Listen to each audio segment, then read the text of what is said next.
नमस्कार मंडळी, आज बनवली होती मसुराची उसळ। मसुरा रात्री भिजत घालून सकाळी फोडणीत घालू शकतो, किंवा जर मसुरा रात्री भिजत घालायच्या विसरल्या तर कुकरला 3 शिट्ट्या काढून घ्यायच्या। अगदी छान मसुरा उकडतो, नंतर फोडणी करायची।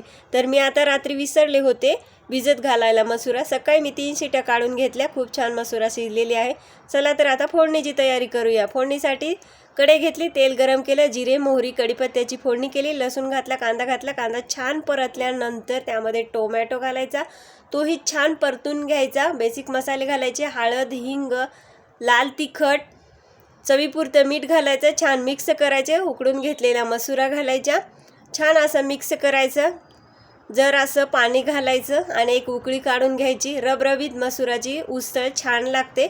आपण भातासोबत, भाकरीसोबत किंवा चपातीसोबत ही रबरबीत मसुरा खाऊ शकतो। खूपच टेस्टी लागते, अप्रतिम चव लागते। माझ्या तर सगळ्या उसळीमध्ये मसुराची उसळ खूपच मला आवडते।